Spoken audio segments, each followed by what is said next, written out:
Good evening guys. Ngayon ay nandito tayo sa good morning na pala. Ngayon ay nandito tayo ngayon sa Dangwa, Manila, no? Malapit sa North Cemetery. Kasi nga mag-uundas na bilihan na ng mga bulaklak ngayon. So ayan, ang daming tao guys, oh. Alauna na ng daling araw. Diba? Ayan, oh. Ayan, mga bulaklak guys, tingnan nyo. Gaganda. Diba? So busy na yung mga tao ngayon guys kasi ang dami nang namimili ng bulaklak, lalo na yan bukas o sa November 1. Dami na yan guys. Ako dito lang ko sa sasakyan kasi nga hindi pwedeng iwan ang sasakyan, kailangan may driver pa rin ng kasi busy at traffic. So ayan. Ayan na sila si Kat guys, yan o. Yan, si Kat o. Saka si Mama. Yan. Sila ang namili. Yan, si Kat o. Yan. Dito na lang yan, be.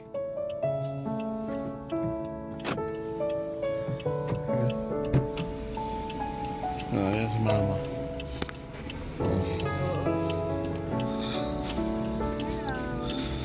Dami. Kami tao. So ayan guys.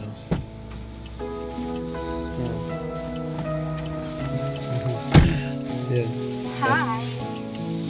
Paiwan ako dito sa sasakyan kasi bawat iwanan guys. Ayan o. Kami pinili ni Kuya. So uwi na kami ng Taguig.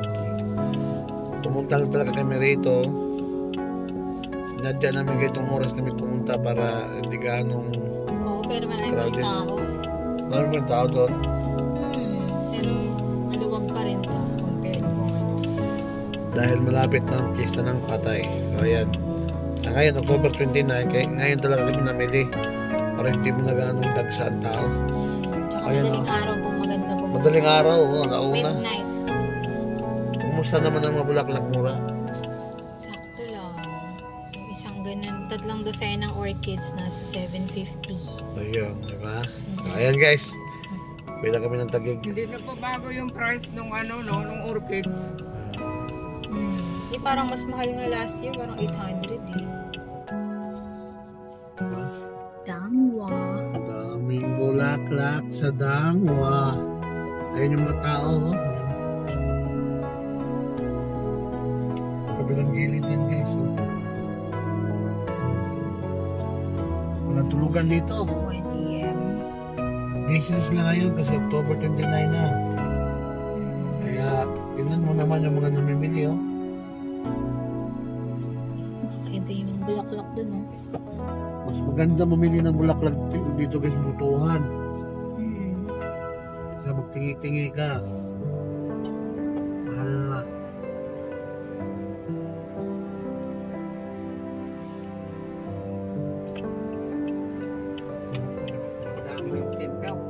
Haba-haba po.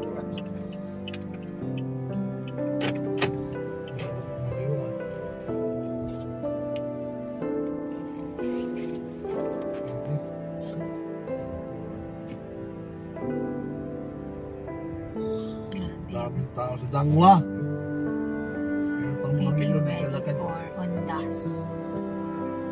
Nasa gitna sila nagbibintahan. Ano ba yan? Daming box. Kahit bumagyo, magaganda pa rin ang bulaklak.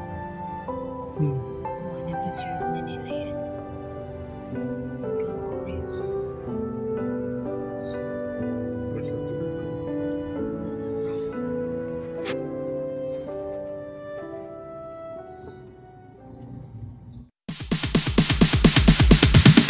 Sorry, it's DJ.